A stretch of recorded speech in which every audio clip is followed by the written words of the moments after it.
Thank you for taking time out with PSOA. Today we have NFHS training tape number 9. This is Sean Johnston from Omaha, Nebraska, Premier Sports Officials Association. Regular season has officially ended, and we are going into round 1 of playoffs in the state of Nebraska. And this will be a training tape to help crews prepare for what is going to be now the most important game of the season. Half of the teams are going home every single week from here on out. So with that being said, let's take a few minutes and learn from previous plays, and so we're prepared to enforce the rules with a balance of arts and science for the playoffs in postseason play. We all saw what happened in the Iowa-Minnesota game. We have this rule as well in high school. So an invalid fair catch signal. What is it? And then how do we enforce it in NFHS?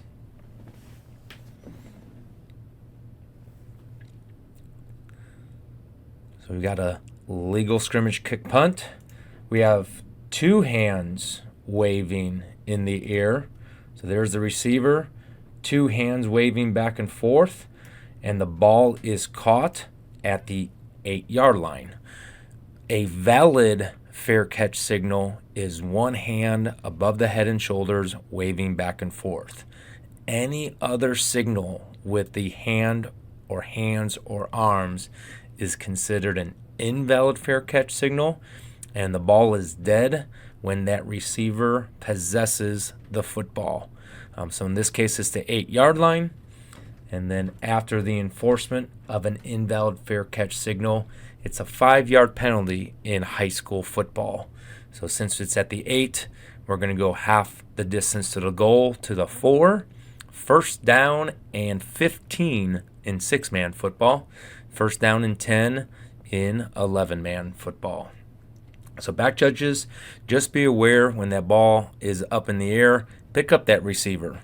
Make sure that receiver is given a valid fair catch signal, and remind them every single punt of what a valid fair catch signal is by saying it and giving them the visual so they could repeat of what you do.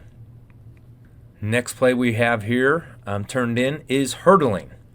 All right, so the definition of hurdling is jumping over an opponent who is contacting the ground with no part of his body except 1 or both feet. So we're going to let this play out and see if we have hurdling on this play. All right, officiate the defense. There's no reason to officiate what we call open air. This player is not going to foul. What we're going to have here is we're either going to have a blocking foul, or we have to officiate what is the defensive status with the ground. So the knee is the body part on the ground. So now it is legal for this ball carrier to jump over the opponent, as they're not hurdling since it wasn't 1 or both feet on the ground. So just reminder, hurdling is jumping over an opponent with 1 or both feet on the ground.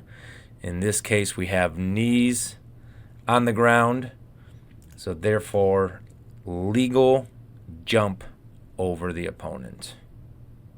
Very unique play, but these are the types of plays that we have to be prepared for, because as we stated a few weeks ago, later in the season, coaches take time to draw up special plays, new plays, inventful plays. And when these type of plays come up, they have to be 100% perfect. You know, we do have thresholds on flinches and movements. Does it cause a defensive reaction? We do have thresholds of when in doubt, wipe it on an incomplete pass. No cheap fumbles, no cheap scores. We get to have a little gray area on those judgment calls. When it comes to special plays, inventful plays, we have to officiate those plays to the utmost scrutiny, and they have to be perfect. So let's play this one out.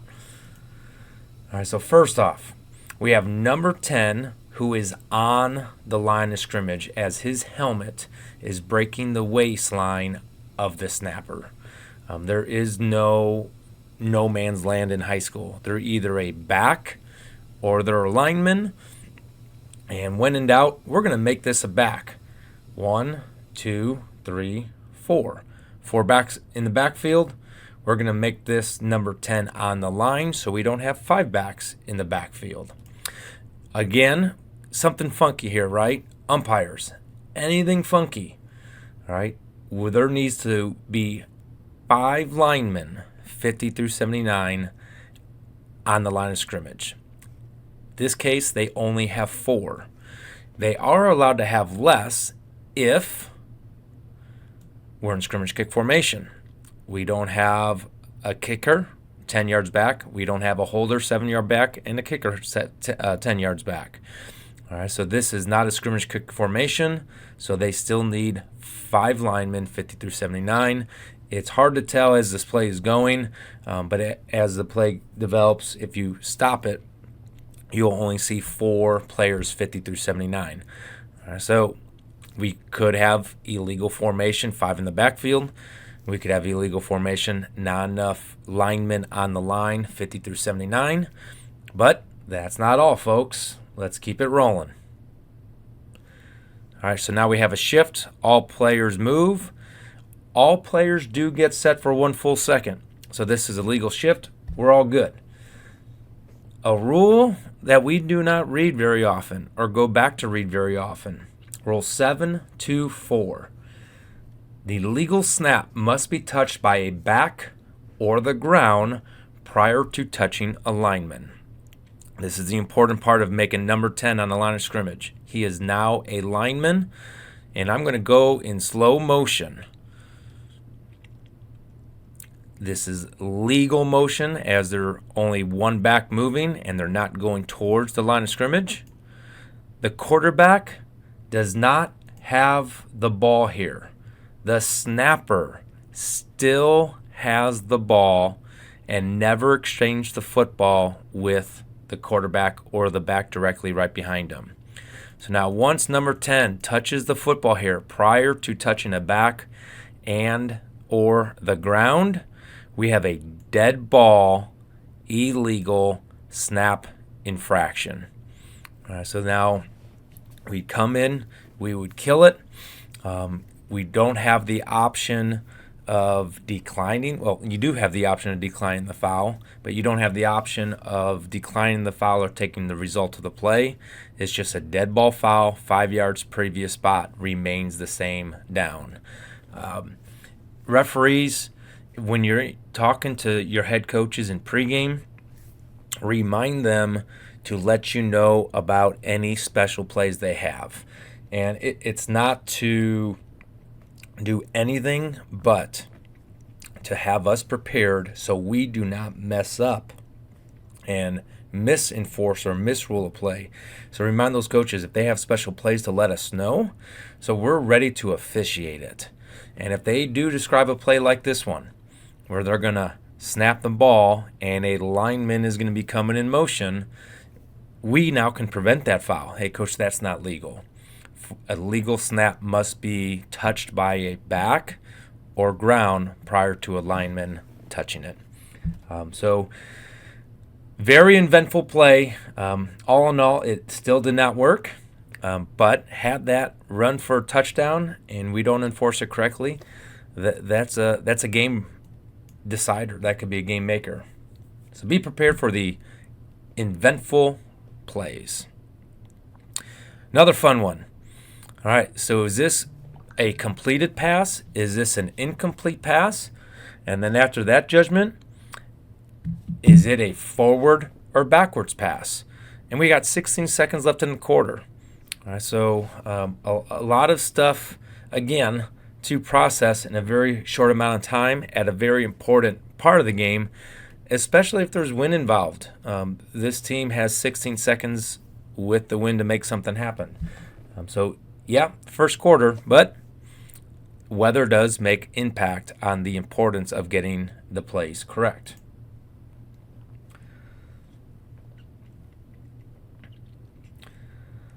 All right, so there's the receiver we're going to be judging. Does he possess and control that ball? All right, so he had a body part on the ground in bounds.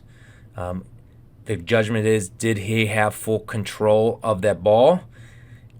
And if you were to break down this film slowly, even though it's quick, this is control as he is possessing it in two hands, changing direction, and doing a football move, throwing it backwards to a teammate.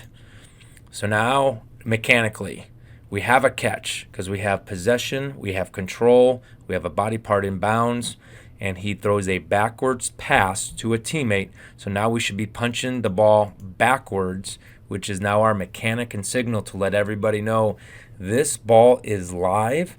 Anybody can recover it and advance it. So as we're playing it out, now the ball's on the ground because the initial direction was backwards. It is live. We have a muff.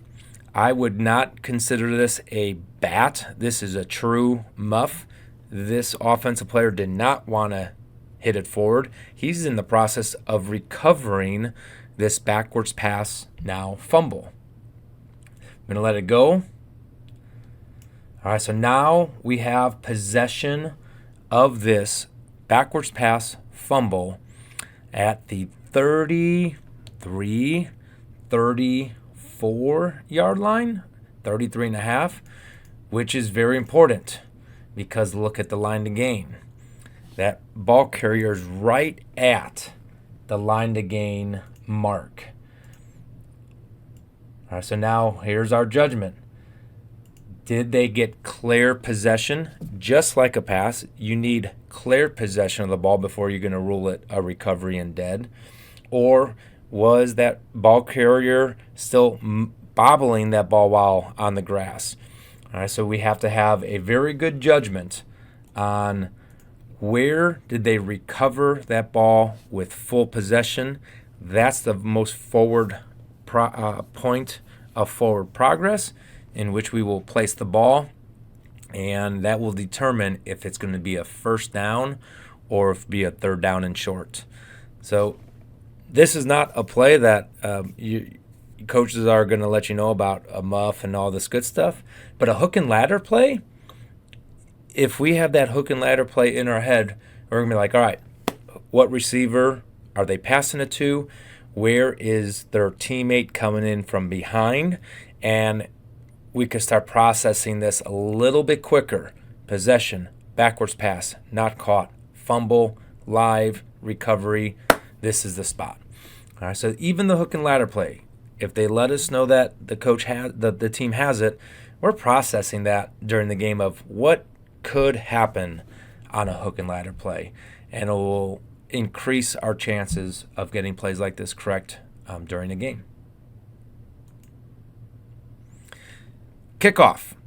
Only one player can be behind the 35-yard line and kick the ball. All right, so the note here is back judges, if your crew has an 0-2-0, you want to get on your 0-2-0 as you're raising your hand with your beanbag in it. Number 55 is ready to kick. That's your reminder. That's the crew reminder. That 55 is the only one that can start behind that 5-yard belt. And if 55 doesn't kick it, now we have a foul. All right, so good job to communicate the number. 55 did not kick the ball. This is a free kick infraction. We have to shut this down immediately. The correct ruling is encroachment. So once we have encroachment on a kickoff, back judge, this is your responsibility. Line judge, you could come in and save the day. Really, this is a crew saver. If anybody knows that it wasn't the player that was 5 yards behind that 5-yard belt who kicked the ball, throw the flag, blow your whistle, get it shut down. This is an illegal free kick, and the proper penalty is dead ball foul, encroachment, kicking team, 5-yard penalty from the previous spot, and we will re-kick the free kick.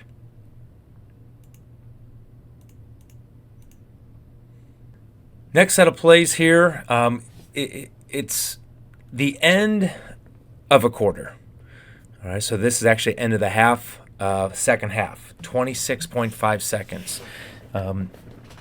Close game, one possession ball games. Clock operator is provided by the home team. All right, so we gotta always prepare this clock operator in pregame of what to properly do when the time matters the most. And when does the time matter the most? We call it the 5x5 axiom. If there's a 5-second error above 5 minutes in either half, we could ignore that clock error. There's enough plays, snaps, series left in the game. That 5 seconds is not going to make a difference.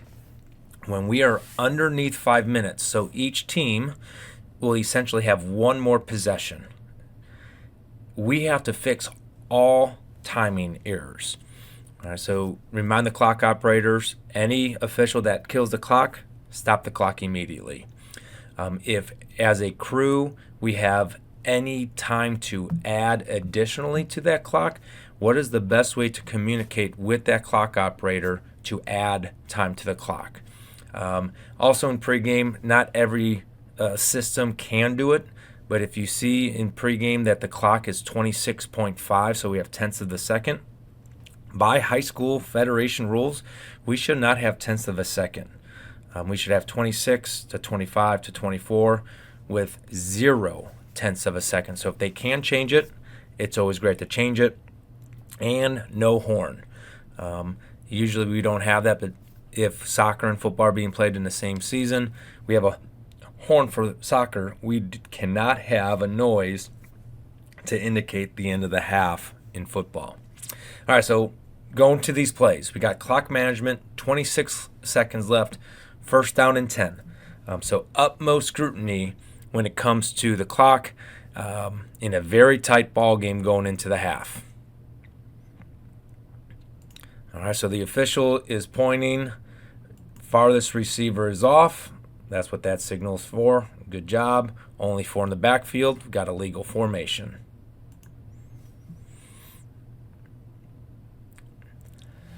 All right, so as this play goes, we have a catch behind the line of scrimmage. That the initial direction is forward. So if there is any early blocking downfield by any of these receivers, be 100% completely legal as the pass was caught behind the line of scrimmage. All right, we have a tackle inbounds. We are short of the first down. So the clock is not stopping. Umpires, in this scenario, short of the line to gain, we are tackled inbounds. Get the ball, place the ball down short of that line to gain. Doesn't have to be perfect, just has to be short.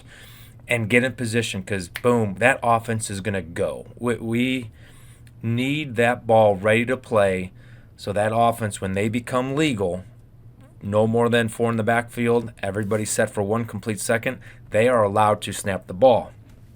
Good clock awareness by this line judge. He knows the offense has a timeout left. He knows it's tackle in bounds. The clock's not going to stop. And he finds the head coach right there. Coach is calling timeout. He's going to kill the clock.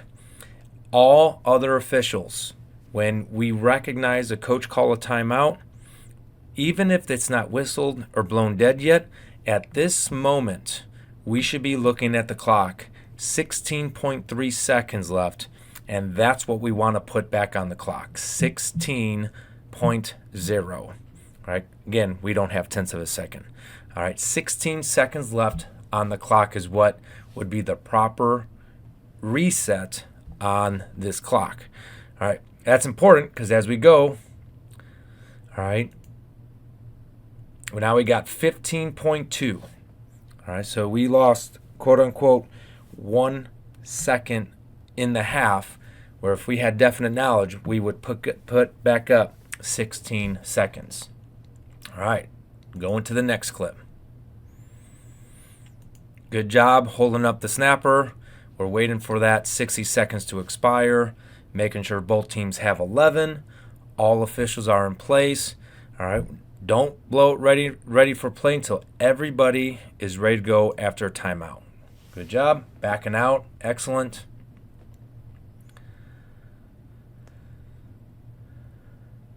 Forward pass, result of the play. First down, inbounds. Complete different situation than the last play. The last play was a tackle inbounds, short of the line of gain. Clock's still running. We got to go, go, go, go, go, go. Now that we have stopped the clock because of a first down, umpire, you get to grab that ball. You get to hold on to that ball. You do not have to put it down fast because the ball is not going to be ready for play until we as an officiating crew make it ready for play. And since the clock isn't running, it doesn't have to be made ready for play right away because the clock's not going to start until the ball is ready. So in this case, umpire, get the ball, hold on to it. All officials, make sure that clock is stopped because we gained a first down. We've already lost 1 second. Now we have lost 2 seconds on this series. All right, just by having clock awareness, we can have an additional 3 seconds on this series. All right, and then once again, in these situations, we do not have to be in a hurry to get that ball down on the ground and go, which we'll start that off with in the next clip. Just take a deep breath when it's a first down inbounds. Rule reminder, 2-4-7, under 2 minutes in either half. If the clock were to start on the ready for play, so in this case, we have a first down inbounds, the clock's going to start when the officials are ready and we blow it in play. Had the defense fouled, which they didn't, the offense would have the option now to start the clock on the snap.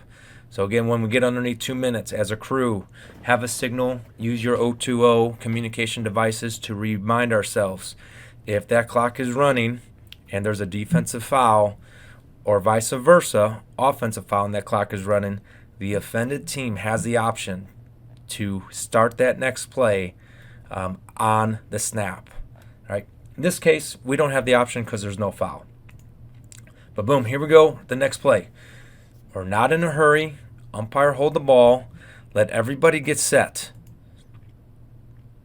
All right, so like right now, we have back judge out of position. We have line judge not on the sideline yet. No reason to back out there. Don't know what the chain status is and the H communicating with the chains. We don't necessarily have to wait for the chains. It's good practice to make sure that H at least has the chains moving and that H is in position and visually ready to rule on encroachment, false start, illegal snap. But since the clock is stopped, don't hurry. Wait until everybody is ready. As this play goes, another thing, when we slow down, when we're able to, it's going to prevent fouls. We don't want fouls at the end of a game, at the end of a half. The players are going to be able to decompress. They're going to be able to get their minds clear. And it is equal and same for both teams because if players are hurrying, they're going to make mistakes.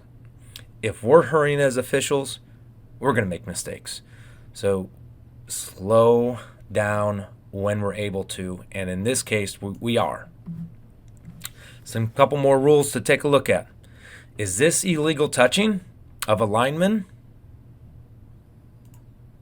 That is not illegal touching. All right, so since that lineman did not muff, bat, or try to catch that pass, that ball just touched him. This was a legal forward pass thrown by the player who received the initial snap that was directly behind the snapper, and that snap was not muffed. So this is spiking the ball, completely legal to conserve time. All right, so now we'll look at the clock again. Now we're at 5.8. So once we have that ball touching the ground, we need officials not dead ball officiating, taking a look at that clock status. We've already lost 3 seconds.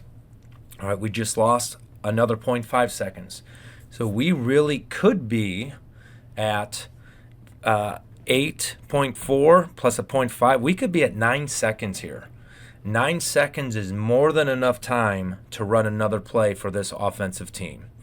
All right, so again, the importance of clock management, clock awareness at the end of the half is utmost important, because that could be the difference of another play by the offense to score a go-ahead touchdown or get in a better location for a go-ahead or win the game field goal. Clock awareness, game awareness. All right, so all officials confirm the clock has stopped. All right, so now they bring on the field goal unit to go to half. This is halftime. All right, once again, we are not blowing it in ready for play until all officials are in position.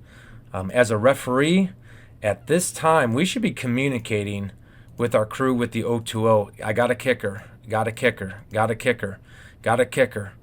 All right, we should be in position by this time.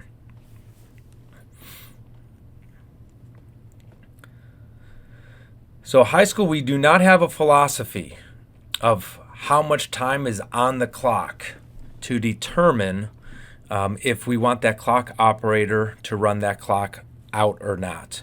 All we have is a rule.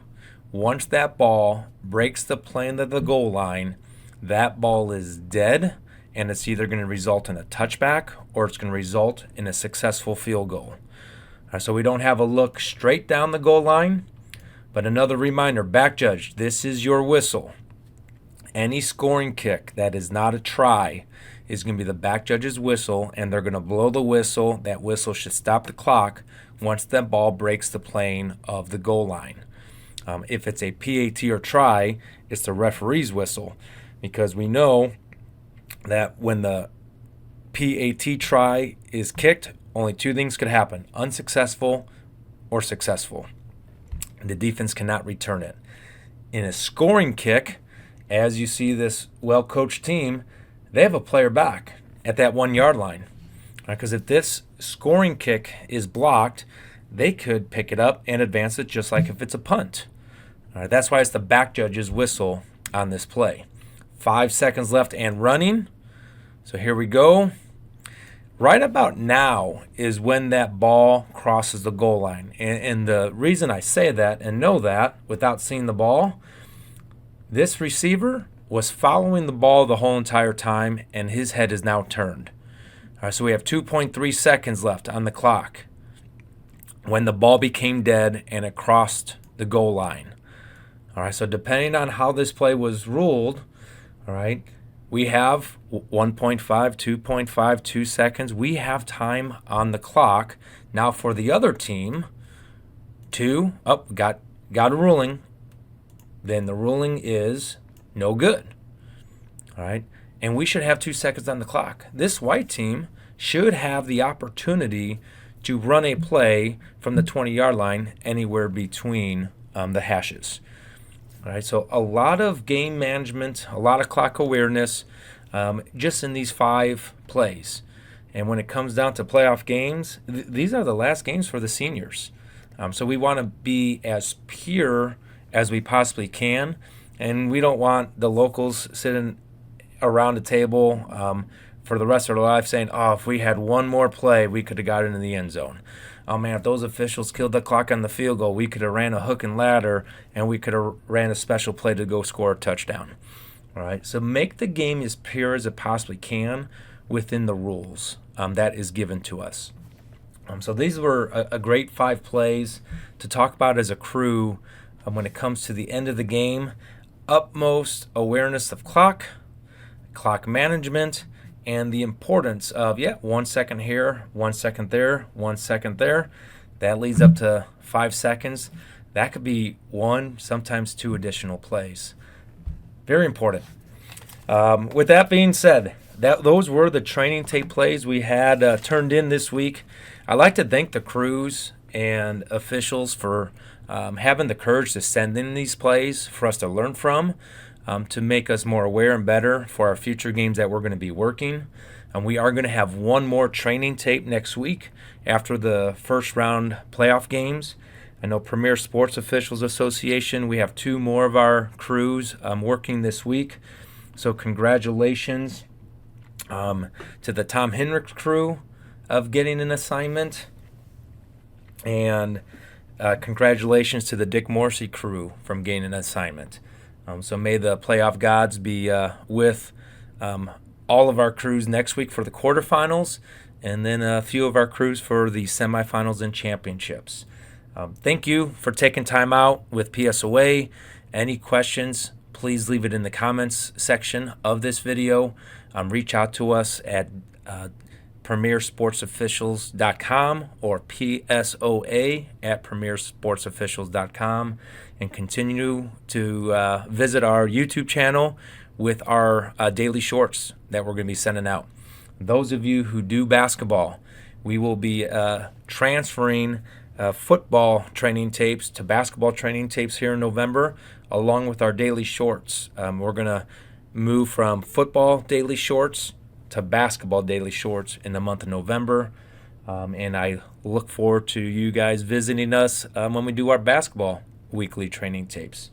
But thank you again for taking time out with PSOA. Until next week's training tape, officials, remember, you're only as good as your last call.